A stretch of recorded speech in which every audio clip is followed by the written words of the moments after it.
Since 1972, the McIlvaney Financial Group has been a conservative, contrarian investment firm. With that mindset, they have created a multifaceted approach to portfolio management, offering a wide array of services including hedging through precious metals, wealth advising, a unique short fund, and an excellent educational resources. We have had David McIlvaney on our show multiple times because we respect his outlook, viewpoints, and recommendations. You really need to take advantage of the free portfolio risk analysis and bank safety ratings they're offering our listeners. Just call them at 1-800-525-9556, and you will be put in touch with an advisor with years of experience who can take 15 minutes and give you a much better understanding of what true portfolio diversification is. Again, call them at 1-800-525-9556 and benefit from their expertise. Hi, everyone. This is Jason Barak of Wall Street for Main Street. Welcome back to another Wall Street for Main Street podcast interview. Today's special guest is a returning guest. He covers oil, gold, and silver. Steve St. Angelo. He writes the great SRS Rocco Report. Steve, thank you for joining me again. Yeah, Jason, it's great to be here. A lot of interesting things going on, so I'm looking forward to the interview. Me too. So before we talk about gold, silver, and the gold and silver miners, let's talk about the oil market and the oil price. So right now we're at WTI crude, $47.57. We're at Brent crude, $50. Do you think the oil market is acting very strangely right now? Yes, I do. Yes and no. Let me start by saying I believe the oil price will continue to fall. And that's according to new analysis done by the Hills Group. It's basically a study on the thermodynamics of the energy available in a barrel of oil. It's continuing to decline.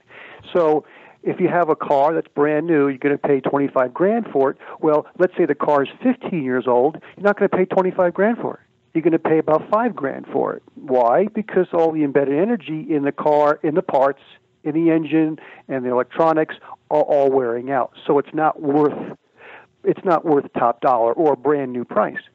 The same thing's going on with the price of oil. So what happened was we hit a high because of the money printing by the Fed and central banks. The price of oil went above $100 for 3 years, and now it's fallen off a cliff. Now, we may see volatility going on, Jason. We could see a spike up if there's a black swan event or hyperinflation.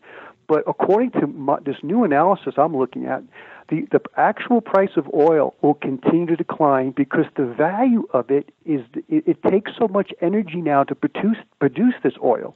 It's not worth it. And we're starting to see it in the financials. And that's one thing I'd like to cover because the financials of the top U.S. Oil and gas companies are in really bad shape. Matter of fact, they made money years ago when the price of oil was $45. They were making profits. They're not making profits when the price of oil was at $45. So I'd like to discuss this even more.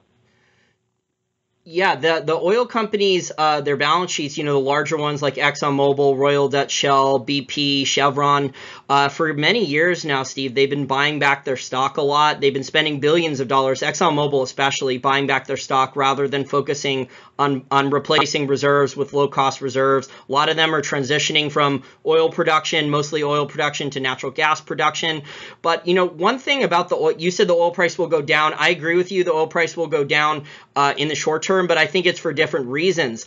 I think, in the next 12 to 18 months, I see all these stories now, Steve, of lots, whether it's a national oil company, whether it's Saudi Arabia or Libya, or large oil companies like Royal Dutch Shell, they want to bring on more oil production. This is a head scratcher to me, Steve, that, these companies, you would think in more of a free market dynamics, they would want to cut production when the oil price is falling. And yet here we have evidence of all these players in the oil market, especially the governments that are not free market entities or national oil companies. When the oil price goes down, they need to increase oil production to make up for lost revenue. So it's kind of weird what's been happening in the oil market lately. I agree, and I call this. You see, I don't look at the markets quarterly like a lot of analysts do. They look at what happened this quarter, the cash flow, the incomes, financials. Or next year. I look at it as an ongoing trend. And the ongoing trend for me says, according to this new analysis, that the U.S. and global oil industry will start to disintegrate.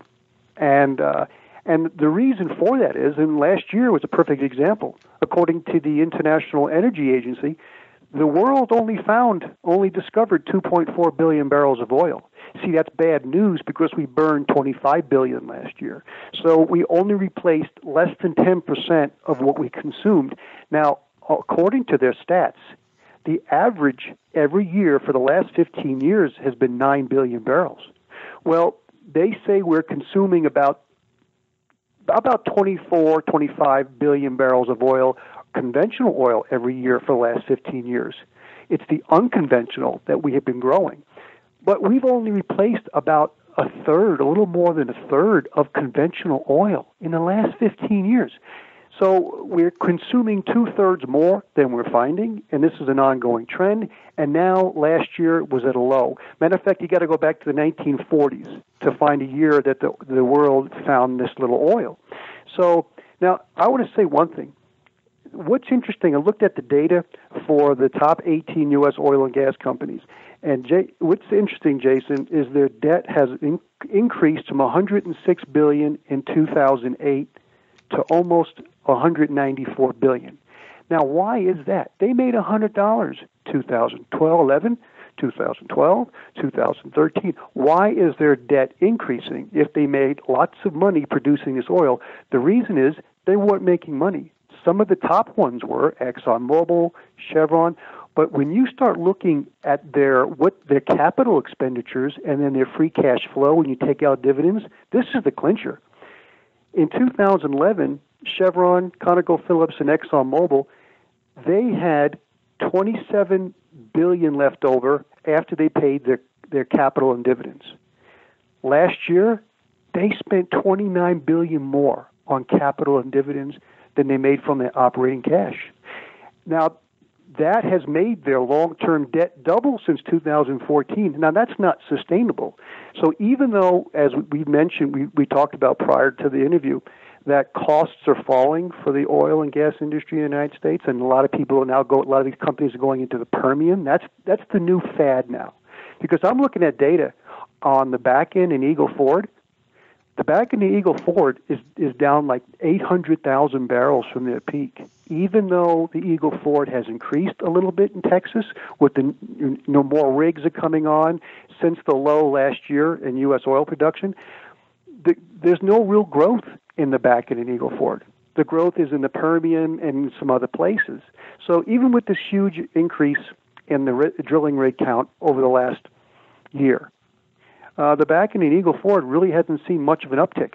So I think going forward, I believe the U.S. oil industry will disintegrate within the next 10 years. It'll never come back because the quality of oil that we're drilling now, it's just not profitable. It wasn't profitable at 100 for most of the shale companies. So it's not really profitable at 50, even though costs have fallen. So going forward, I see a huge problem for the U.S. economy because our domestic oil production is going to decline. I would say within 10 years, U.S. oil production will be down between 50 and 75%. It seems, Steve, you mentioned the Permian. Wall Street loves the Permian now. Basically, from what I've been told, speaking with oil experts and reading a lot of articles, is that Wall Street views the Permian as it's not as risky as a deep water well where you could spend millions of dollars and drilling underneath the ocean floor and you hit dry holes. But if you're lucky, you can hit a gusher and the thing could flow 50,000 barrels per day for decades. They would rather have the certainty and not risk dry holes. So they're funding these extremely marginal, unconventional Permian plays, which cash flow immediately. But like you said, they can peak really quickly.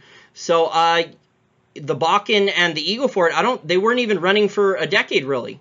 I think, maybe they ramped up a little bit in 2007 or so before the 2008 financial crisis, and then they dropped during the 2008 financial crisis.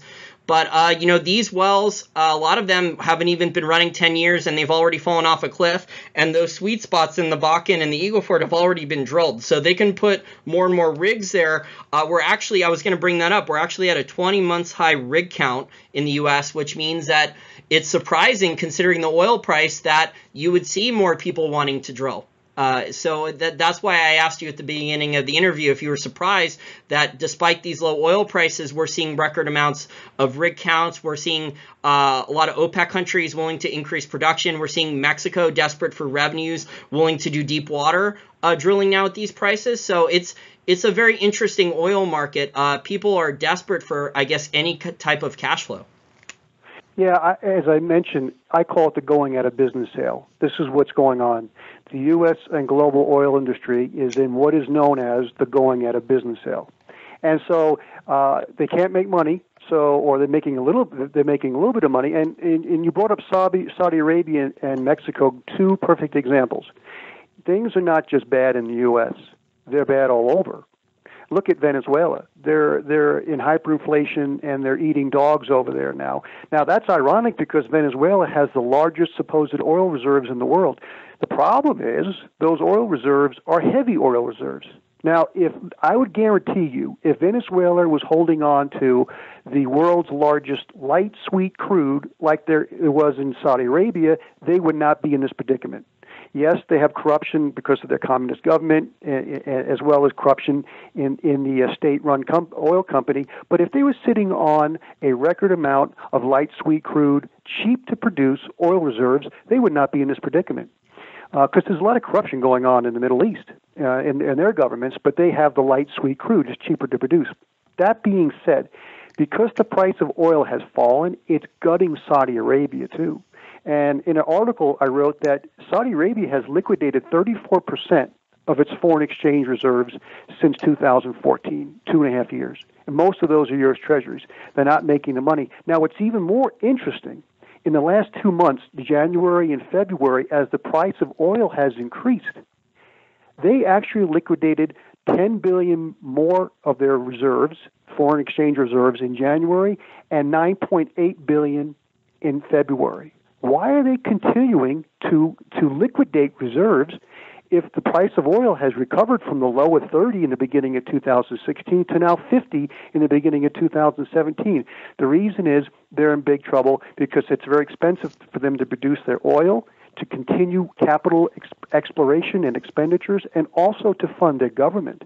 They are in serious trouble. And Pemex, as we know, they're literally bankrupt. They're technically bankrupt. They've got a lot more liabilities than they have in assets, and their production is down 35% since 2005. And I'm hearing that countries now do not want to refinance their debt. So Pemex is having trouble now refinancing, and this is the issue too because these 18 U.S. shale oil and gas companies. This is the interesting thing. Their operating income in 2008 was $163 billion. They lost $19 billion last year as an industry. Now, what's bad about that? They had a $6.7 billion interest payment they had to pay last year. Well, they couldn't even pay it because they didn't have the money. So they had to either sell an asset, they had to sell stock, or they had to borrow more money. And so they go further into debt. Now, this is not sustainable. I don't care if the drilling rig costs have declined 50%. And the reason why they have these lower costs is because most of it is due to the gutting of the oil service industry. They're just putting rigs out. They're renting rigs out just to stay alive. And they're doing it at 50% the price or more, a cut in price than they were 2-3 years ago. So this is not sustainable either. So I think people need to look at what's happening with the financials in the U.S. and global oil industry, and when you start seeing only 10% of our oil discoveries used to replace our existing production, you can't continue to do that before things get really bad. Yeah, and the global economy, Steve, can't afford, the consumer can't pay for high oil prices. U.S. consumers can't afford to pay for $4 a gallon, $5 a gallon, or higher oil prices. But yet, a lot of these economies are built, they need higher oil prices to make money. So Venezuela, if the oil price was $100 a barrel still, with their high viscosity crude, that wasn't light sweet crude, I bet they would have better finances. Their socialist government would have more time to delay, their inevitable collapse. So I think the finances of these governments would be better that produce oil at a higher oil price, but the global economy is getting worse. I don't think it can afford that.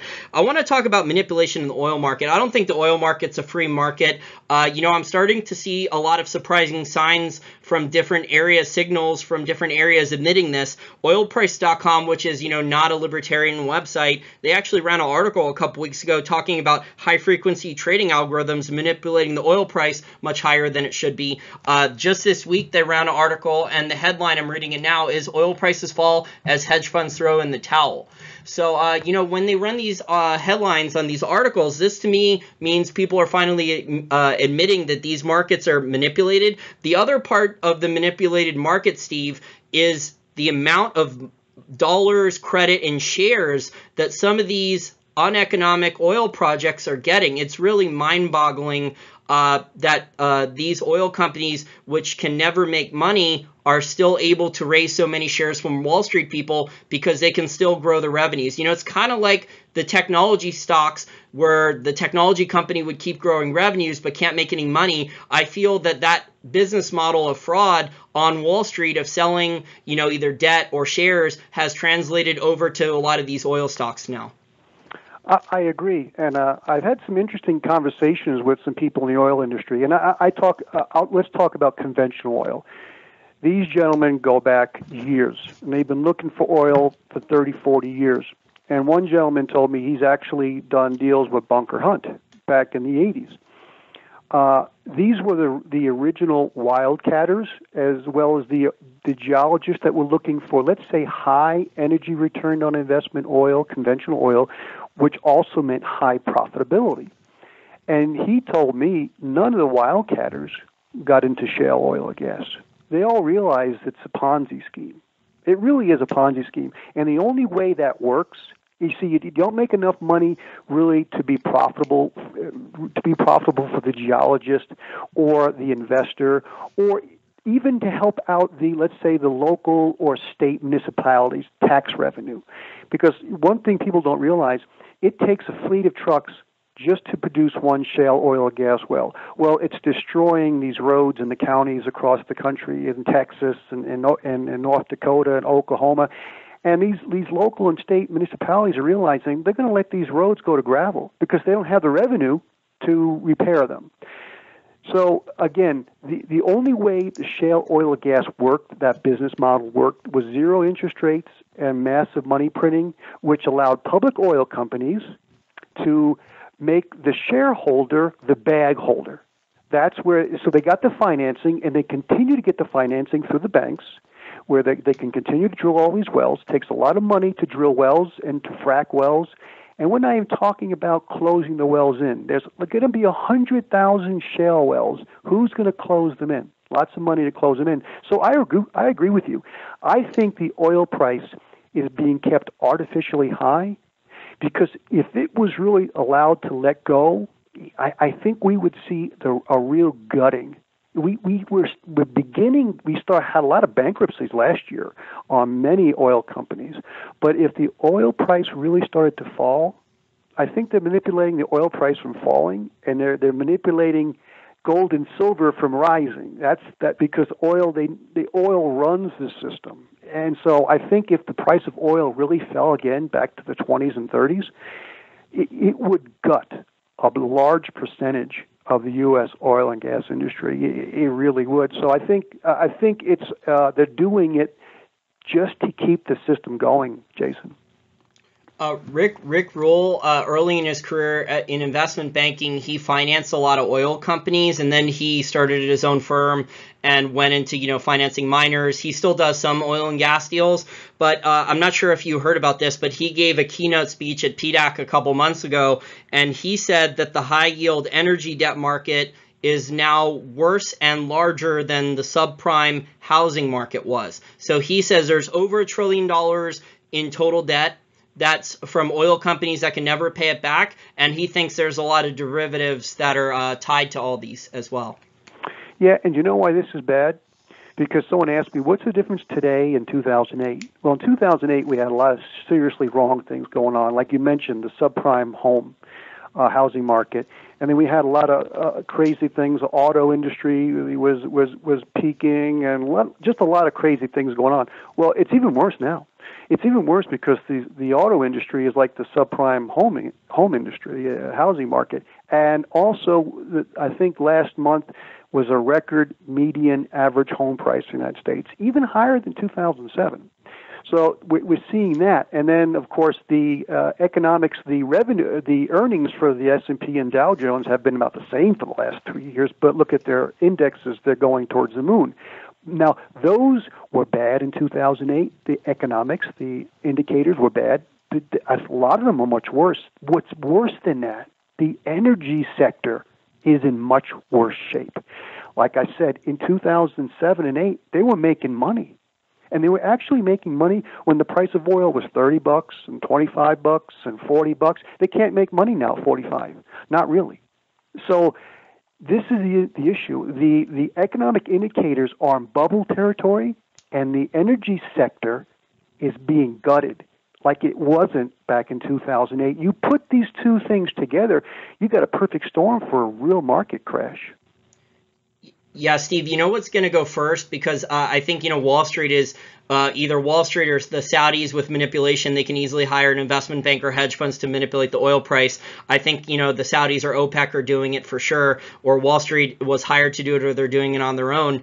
But what's really worrisome, I think the large bankruptcies looks like it's going to come in deep water because they haven't been able to cut their costs. It's a higher cost type of oil production there. Yes, you can have long life wells, but you need oil above 60, 65, routinely above those prices in order to produce economic deep water. So your Petrobras in Brazil, Petrobras, there was an enormous amount of scam and fraud there of money and loans. When the oil price was much higher, the politicians in Brazil were using Petrobras as a piggy bank, and they were taking out money from it. And it looks like those wells are going to be nowhere near as productive as the projections they gave to raise, hundreds of billions of dollars for Petrobras. So I think the deep water industry looks like it's going to be the first part of the oil industry to probably go bust and go bankrupt and consolidate and discharge their debt. But yeah, the other ones are not far behind, but it seems they're being propped up even with a lower oil price by some entities. Yeah, I agree. And to give us, you see, I look at the energy return on investment. A lot of people don't really understand what's going on. They look at it in financials, and they look at production. They go, well, look at it. The world is producing a record amount of oil. Yeah, but, producing, 90 million Fiats, let's say not Fiats, but Yugos, which are these really crappy Yugoslavian cars. You could get them for $4,000, compared to producing, 60 million Mercedes. You see, we're producing a lot of crappy oil, and it's really not, the energy quality in it is not that high. And so back in the 1970s, the U.S. oil and gas industry was producing 30 barrels of oil for the energy cost of one. Now, shale is 5 to 1. You see, and that's the thing. Shale is 5 to 1. In the 1920s, the U.S. was finding 1,200 barrels of oil for the cost of one. The last time they did the data was in 2010. It was 5 to 1. I would imagine now it's getting like 2 to 1, maybe even less than that. So this is an ongoing trend. This is bad news because the U.S. economy needs something probably north of 20 to 1, 20 profitable barrels to run everything. It takes 10 profitable barrels just to run the U.S. highway system, interstate highway system, and our agricultural processing and distribution to get food on the dinner plate. We need 10 profitable barrels just to run that. You want to add in the military, you want to entertainment, healthcare, education, whatever. All those take the profitable barrels. We need 20. Now, when you're running shale at 5 to 1, it doesn't pay the bills the U.S. needs. So we import cheap or higher energy return on investment from other countries, and then we add a lot of debt. And this is the reason why we're seeing a lot of debt in the world, especially the United States. The debt is being used to offset this falling energy return on investment, especially of oil. And it's just going to get worse. And when it gets to a point where, you see, even though it's 5 to 1, that's out of the well. you have to transport it, you have to process it, you have to refine it, then you have to transport it again. And then it falls even further. It costs more energy to get that to process that oil and to get it to the market. And so now there's not much profit there, Jason. This is why we're seeing this kind of, I call, energy going at a business sale. They're producing as much as they can. I think we're going to witness what is known as the Seneca Cliff. And Lucius Seneca was an ancient Roman philosopher, and his chart shows that the way to growth is slow but sluggish, but the way to ruin is rapid. So the chart looks like a shark fin. It goes up very steep, and then it goes up slowly, and then it comes down steeply. And I think that's what we're going to experience.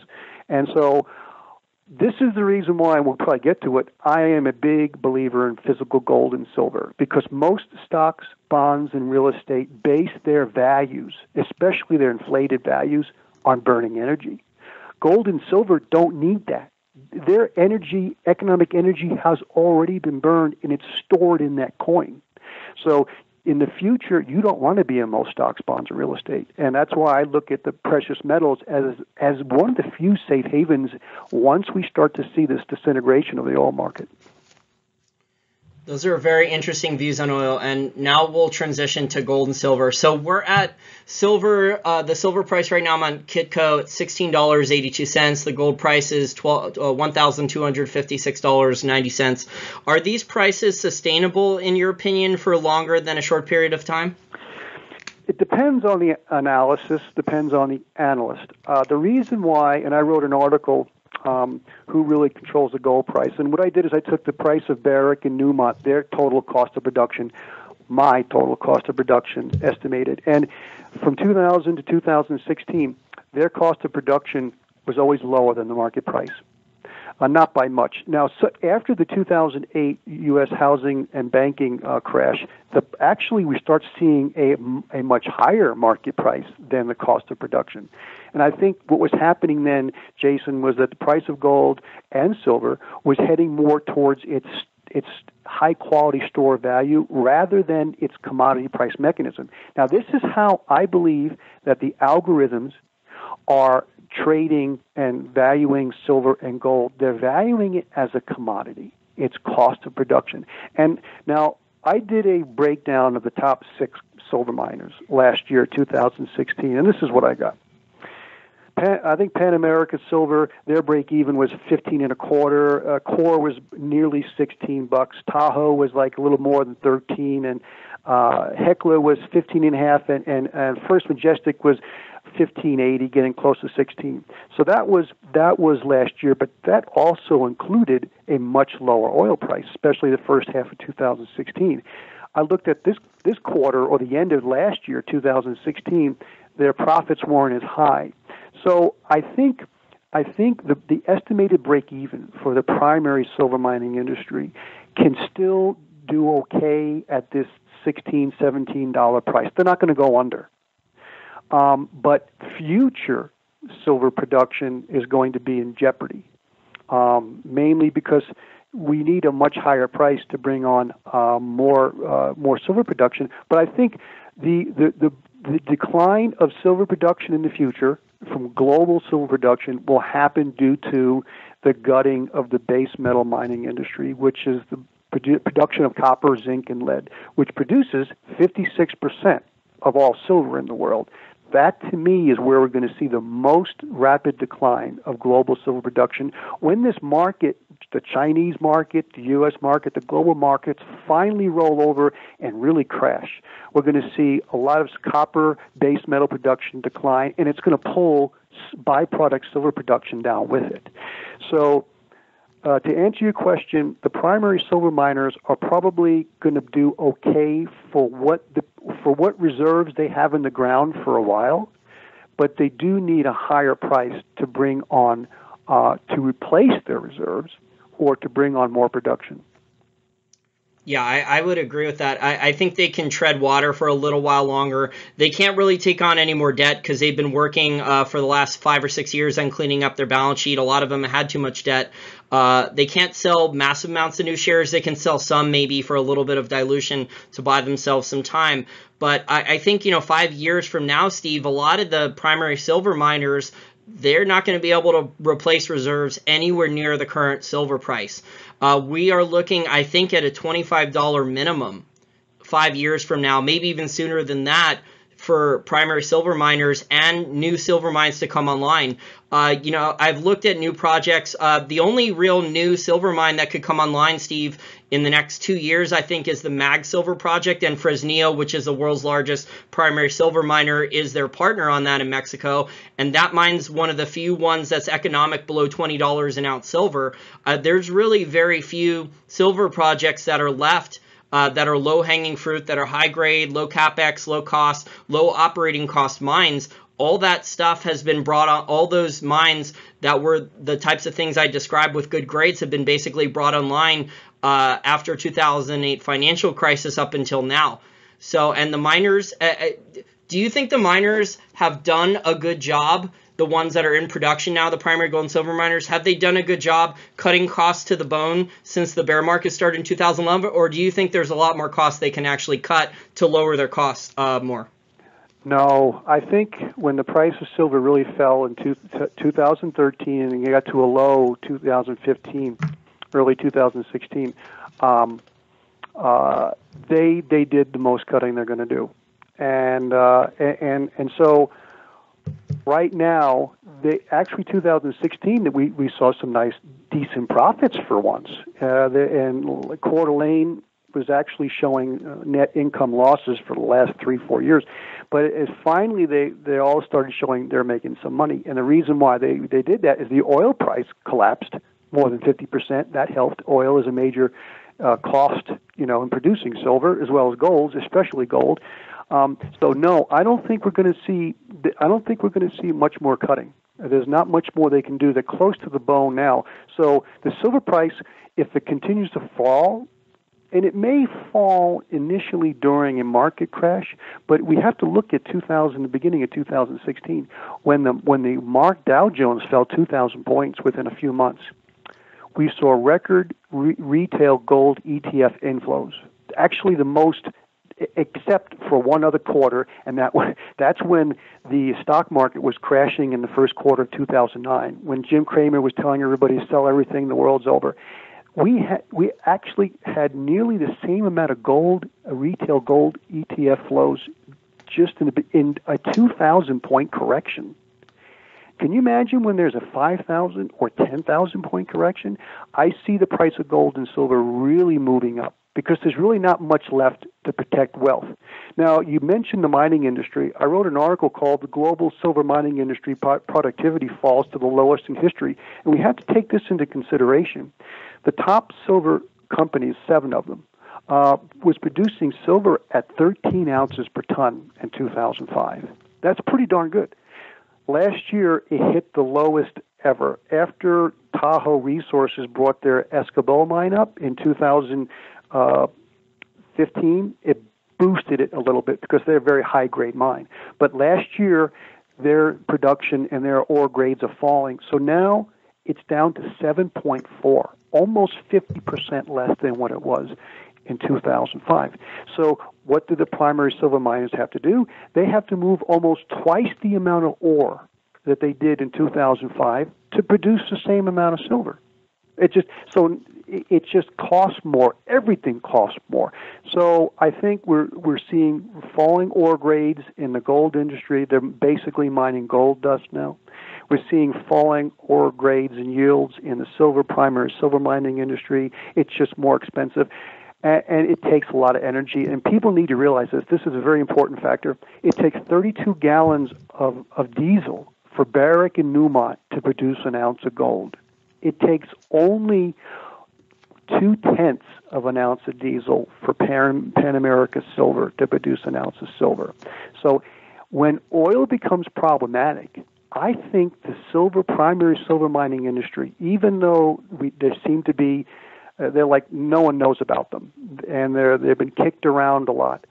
I think the primary silver mining industry, I'm going to go out on a limb and say, I think they're going to be one of the few places where we're going to see a massive inflow of investors because it takes very little energy to produce silver. Silver is a great store of value and money, as well as it's used in industry. And I think when the institutions and investors start getting into silver because the market is really rolling over and they figure it out, they finally get precious metal religion. I think the silver mining shares are going to be some of the most explosive stocks in the world. Now, I'm not saying it's a guarantee, but the logic suggests that this is a likely outcome when things really start to fall apart.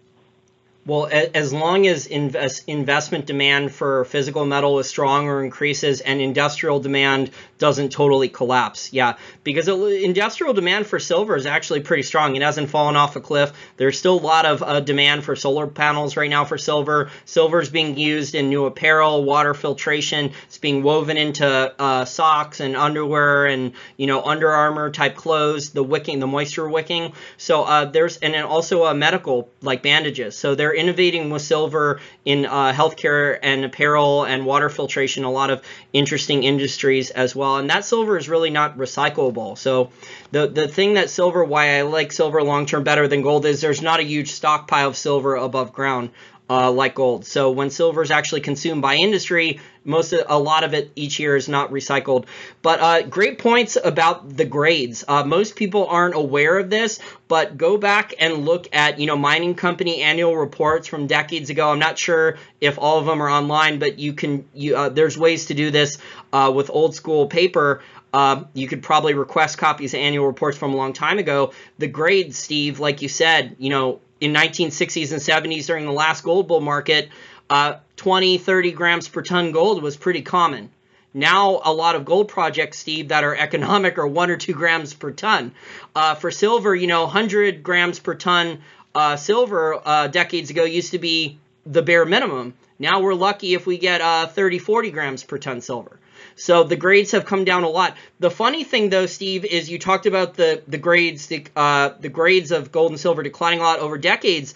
This is in the face of, I've heard from a lot of different experts I've interviewed besides yourself the last couple of years. They've been telling me they speak with mining companies. I look at this as well and speak to the mining industry. A lot of miners, Steve, have been high grading their gold mines and silver mines the last few years, just the same business. And so they've destroyed the long-term project economics of the mine. I tried explaining to this to one of my friends over dinner about how when you set up a mine plan for a mine for 10, 15 years, you're not putting all the highest grades into the mine all at once. You're mixing it in with medium grades and low grades depending upon if the gold or silver price is higher or lower. Well, just to survive the bear market, Steve, I think a lot of the miners put a lot of their high grade in, and now their mine, which was projected to be low cost in the last 10 or 15 years, now their mine's going to be much higher cost, and it's not going to last as long with the higher grades. Yeah, I would agree with you on that, and it's just a function of economics. And I was looking at Barrick and some of Barrick and Newmont's mines, and we could see. I know Barrick sold some of their mines to raise capital, but their ore milling really drastically fell off in 2016. Even though their production has fallen, their amount of ore, so their yield increased a lot in 2016. So we're starting to see this, and again, I know what you're saying. Gold miners back in the day, like homestake mining, if you said I'm going to go after a 1 to 2 gram per ton gold mine, they'd laugh at you. They would laugh at you. They would think you're crazy, absolutely crazy. But now it is the standard. And these haul trucks, like the Caterpillar 797F model, it can move 400 tons of ore. The thing costs $5 million. They go through sometimes 4 sets of tires a year just to move this ore, and those things are like $50,000 a piece. So it's very expensive to produce this stuff. And once the energy, again, I'm always on the energy. When the oil starts to disintegrate, it's not a matter of Someone could say, "Oh, there's a a million ounces of gold in the ground, or 5 million ounces. We have a 5 million ounce reserve in the ground, and it's 3 grams per ton." Well, you still got to get it out of the ground, and you need the oil to do that. We don't have battery electric technology for these huge haul trucks. It just won't work. It just doesn't work. So we're going to continue to see falling grades and more expensive prices because they have been high grading. So this really comes to what I call the best of both worlds, or let's say we're going to have the black swan event. There's not going to be much to invest in. Believe me, stocks and bonds and real estate, especially real estate. Real estate needs a lot of people driving around to keep all this traffic to fill these buildings. Well, we're going to see a gutting of the market, and we're going to see traffic just decline off a cliff. And that's going to really gut real estate prices. I see real estate prices within 10 years going for anywhere between 10 to 25% of their value. I really do. I really do. A lot of real estate will lose 75% or more of its value. It's the same. Maybe in terms of gold or silver, maybe they keep maybe all these countries together with their central bank, Steve, coordinating. They keep everyone devalues their currency 9-10% per year perpetually to delay the next financial crisis, and then the nominal value would go up, but in gold or silver terms, the value would have been destroyed. Yeah, and again, people need to realize a stock and a bond and a real estate, basically, let's say stocks, they're based upon the price, the share, and this is net present value. It's kind of like a time machine. Mm-hmm. You take future earnings and you put a stock price today. Well, that's based upon economic activity taking place. Well, how do you have economic activity? You have to burn energy. If you don't burn energy, this whole economy falls apart. So you have to burn energy, and the most important energy source is oil. It runs the whole market. It runs our just-in-time inventory system. So when the oil industry starts to disintegrate, and it will, you're going to see the valuations of most stocks, bonds, and real estate, they're going to implode because it's based on debt. I mean, I've said this several times. The U.S. debt in 1980 was $863 billion. It's now approaching $20 trillion. It's 23 times higher. The Dow Jones was 865 points at the beginning of 1980. It's now over 20,000, approaching 21. It's a little more than 23 times higher. Well, isn't that a coincidence? The S&P is up 21, and the U.S. retirement market is up 24 times since 1980. All of our stock indexes and our retirement market is up at the same ratio as our public debt. There's no coincidence there. So you should not be in a market or a stock or a bond or a real estate that's being propped up by debt. So when that bubble bursts, and it's not going to be, one may flow from out of stocks into bonds for a while, but all three of those asset classes, which unfortunately 99% of Americans who are invested in the market, they're invested in stocks, bonds, and real estate.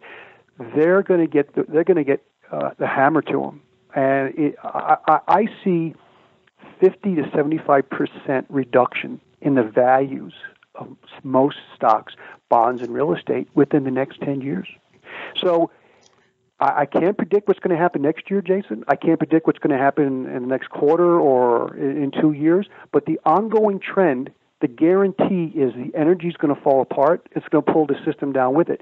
So to me, where you want to be into is in physical gold. Now, some of the mining shares are a good bet too. But I think the physical gold and silver are going to be things that are going to be the go-to assets. And that's I used to follow the silver industrial demand. It's important. But I think when the markets crack, when they really crack, the industrial demand won't matter. There's 2.5 billion ounces of silver, investment silver, that we can get our hands on, according to 3 different sources I've looked at. And there's 2.2 billion ounces of gold. So when you look at those two, there's not much more silver than there's gold out there.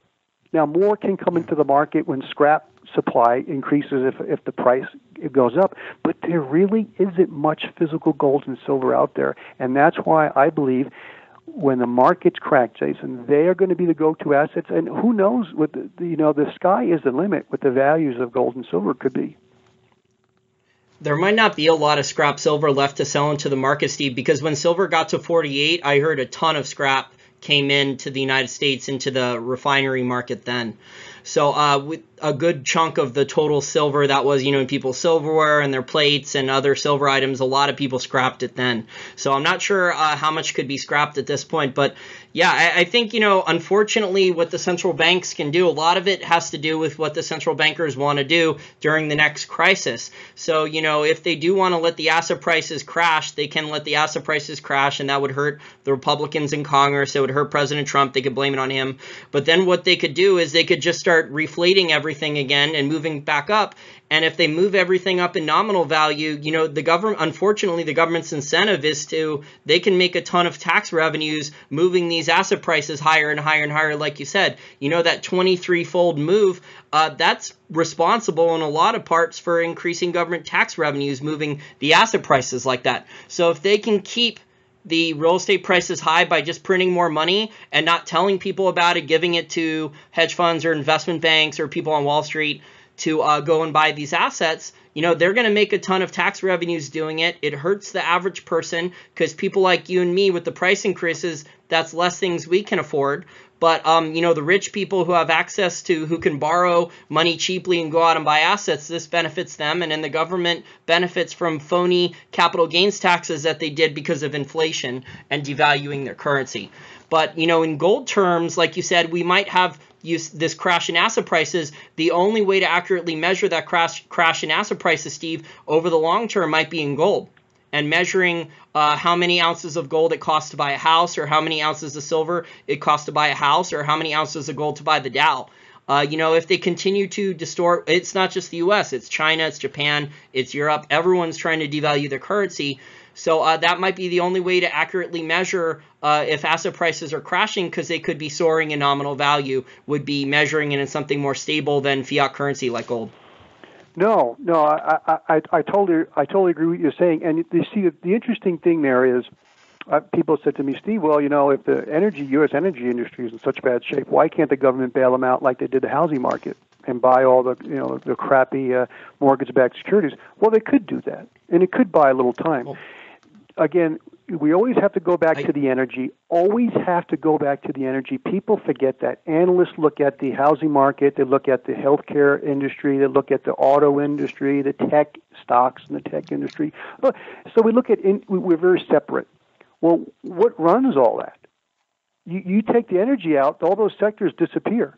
I mean, Steve, I think the Wall Street has already been bailing out the energy industry. I think you're already onto something. I mean, remember a couple of years ago that story that the Zero Hedge broke about the Federal Reserve Bank of Dallas supposedly telling the local banks not to call in loans for energy companies. So I think that's a bailout. I mean, maybe it's not the same type of bailout the airlines got or the military industrial complex got decades ago or the banks got recently, but that's still a bailout if you have these loans outstanding and you have the Federal Reserve telling the banks not to call on the loans. So I think, they're aware of this, and I think, behind the scenes they are already doing the bailout. That's why these marginal projects like you and me have talked about earlier in the interview that aren't making any money, but yet they can raise, it seems, almost infinite amounts more. Wall Street helps them sell more shares to more sucker investors. I agree, and there's two things I can say about that. Number one, government can prop up with money and bailouts, but they can't print barrels of oil. And the falling energy return on investment continues. It's ongoing. It's kind of like aging. I don't care how much money you got. You're still going to die one day. We all die. Some people live longer than others, but the process of aging continues. And the process of the falling energy return on investment continues. It did in the Roman Empire, the falling energy return on investment, which it was a major factor that collapsed the Roman Empire. And it's the same thing happening now. So while the government can do these crazy things by bailing out and printing money, they can't print barrels of oil. That's the one thing. The second thing is, I lost my train of thought, though, is that the oil industry is in big trouble because it's being propped up, and we have to remember, if there's a debt on the energy company's balance sheet, or if they're borrowing money, what does that mean? People don't get that. Okay, they added $5 billion in debt, or $500 million in debt this year. They added to their balance sheet. Well, what does that debt mean? That means the oil company could not make the money off of its oil. That's a perfect example of the falling energy return on investment. So what is happening? The oil industry is swindling, is stealing, acquiring energy from other aspects of the economy to produce the oil. It's cannibalizing the system to get the oil out. So that's a bad deal, and that's why the U.S. retirement market the pension system is in trouble. We can't afford to pay the pensions. We can't afford really to pay. There's no big bowl of gold at the end of the rainbow at a bank, in a retirement market, or a pension plan. It's nothing but a big hole in the ground. It's a big debt. There's nothing there. So that's the problem. And I'll tell you, I wrote an article on the U.S. retirement market. According to the data from the Investment Company Institute in 2014, that's the last time I did the data, Americans, the net withdrawal of their investments from 401ks mostly was like $403 billion.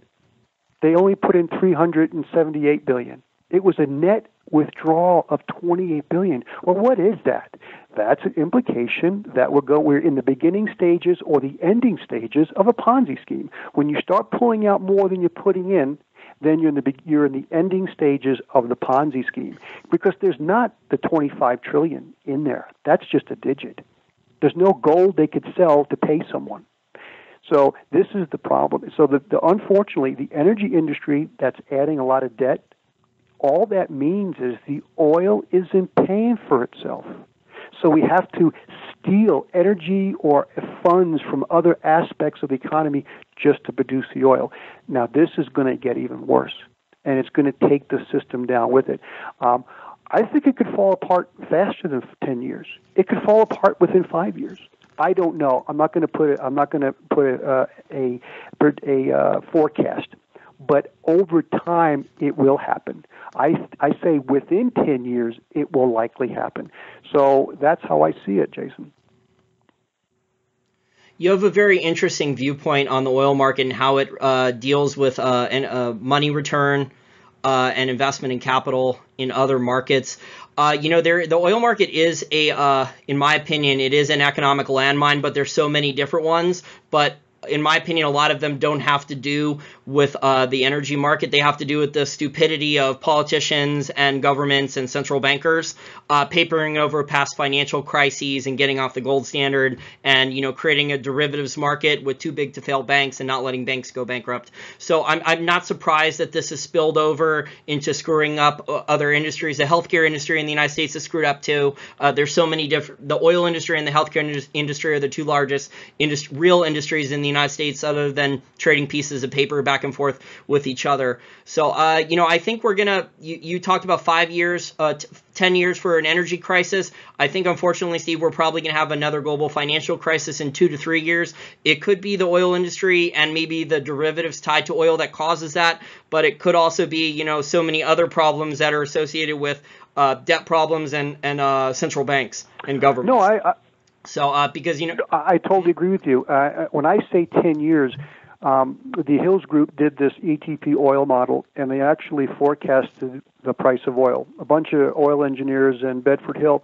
What they did is they wanted to figure out, okay, what was going to be the price of oil, and they put all this information in, about 10,000 man hours, and they actually made this plot, and it went up. And then in 2012, interestingly, it started to decline. Well, the oil price really started to decline in 2014, and they have a maximum oil price that they have calculated using this ETP oil model. Well, they took the average oil price for the last 40 years, and they superimposed it, and its accuracy was like 99.4%. It was very accurate. And so they actually were able to find out the cost of production. So the price of oil is not really based on supply and demand. It is on the short term, But when we look at it over the long term, the price of oil is based upon the cost of production. Same thing with gold, same thing with silver, same thing with copper. We go on and on and on and on and on. So supply and demand, the market innately balances supply and demand over the long term. I'm not saying over a daily or weekly or monthly basis. I'm saying over the long term. The market innately balances supply and demand. So what is the overriding price of a metal, good, or commodity? Is its cost of production. That's the overriding price we get, is the cost of production. So now we're going to continue to see a falling oil price, because the value of the oil cannot generate the economic activity, because here's the thing, the oil market, it's the total oil market, the producing, processing, and distribution of oil, it's huge. It's just not the oil companies, it's just not the transportation of oil and pipelines, it's just not the refiners, it's just not the tankers who deliver it all over the world. There's a lot of support people. And it's education. It's amazing how many people support the oil industry. Well, their customer is slowly going bankrupt because there's less and less net oil available for their customer, which is the market. So at some point in time, and this is the 10-year timeline, in 10 years it bankrupts. The market can no longer get enough oil to continue enough surplus economic activity. And so that's why I'm looking at a 10-year time frame. Now there is a give and take in there. It could be plus, it could be minus, or we could have a black swan event that takes the system down quicker. So I agree with you. I think the situation is going to unravel.